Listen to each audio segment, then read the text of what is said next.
Welcome back to Welsh Miniature Board Gamer, and today we're going to have a look at the kit-bashing possibilities of the Oathmark Human Light Infantry kit. So with this guy, I've put the head of the Ghost Archipelago crew member and the arms from the Frostgrave Soldiers one set. And as you can see, they blend together really well. And it's a good thing if you want to make something a bit more like swashbuckler-ish or pirate-like, or trained swordsman. He's not ready for the wastes of Felstad or whatever. He's just like a normal dude that you've hired, and he's well equipped, and he's a bit of a dandy, but he looks really good. And I don't think you can tell that these parts don't belong together. So that's a big tick for the Oathmark Light Infantry. They blend in with the Frostgrave Soldiers pack really well. So, kit bashing becomes a good thing here. So next we have this miniature here, and he's a Frostgrave Cultist pack, and of course the Oathmark Light Infantry human body. And again, you can't really tell that they don't belong together. The arms don't fit exactly right, but that's partly my fault. I should have really jigged them around a bit, maybe.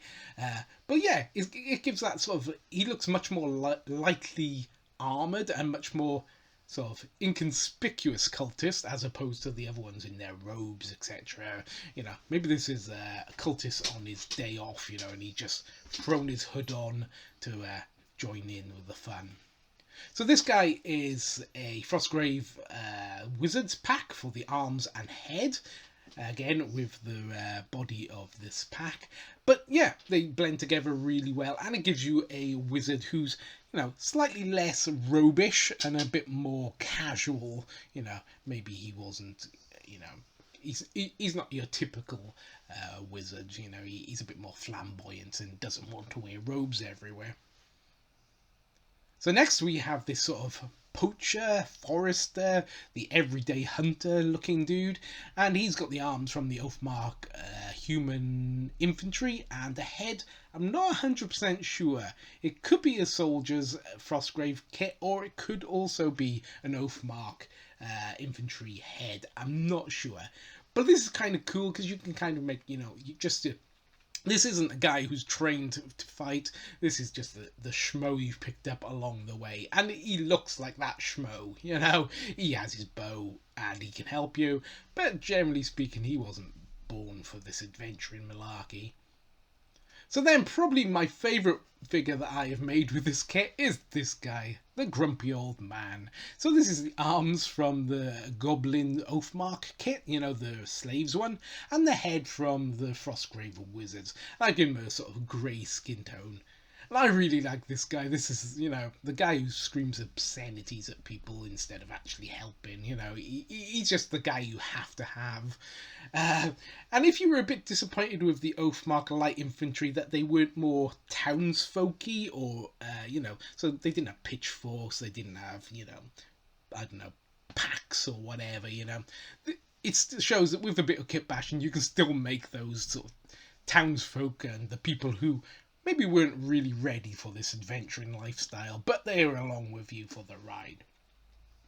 So this guy has got bits on him that I haven't actually reviewed the kit yet, but I will in upcoming videos. So this is the Wargames Atlantic Harvesters arms, and the head from a Mantic Plague Zombie. So yeah, they would go together really well, and I wanted that sort of 80s, body horror schlocker, sort of horror movies, maybe Thing, that sort of thing, with bits of sort of erupting from him, sort of eldritch almost style.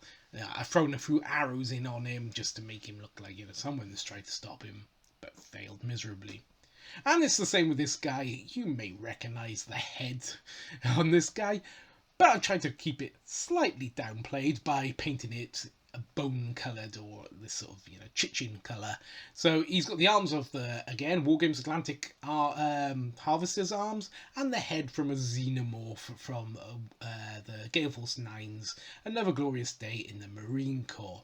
And yeah, I think it goes together really well. I could have blended the neck down to the body a little bit better, but the truth is I managed to smack his head off when I was picking up this miniature just a few minutes ago, and I had to super glue it back down. So it's not perfect, but you can see it blends in and it gives the effect I want to give, of this poor guy slowly turning into a monster, sort of Fly Jeff Goldblum effect on this guy.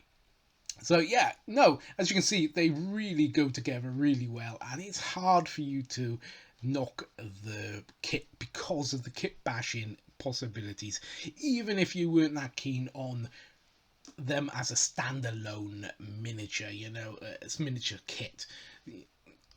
When you get to kit bashing, they give you a lot of possibilities. You can go from the body horror of the one on the right to like this dandy on the left, down to like a new lot of wizard bodies if you wanted to use up some of your Frostgrave wizard's parts, to like Joe Schmo Hunter here, and then like you can have like the old man, just town villager folk looking dude. So all in all, I think this is a really good kit, and I think it's well worth its price just for its kit bashing possibilities, even if you weren't that keen on the actual kit.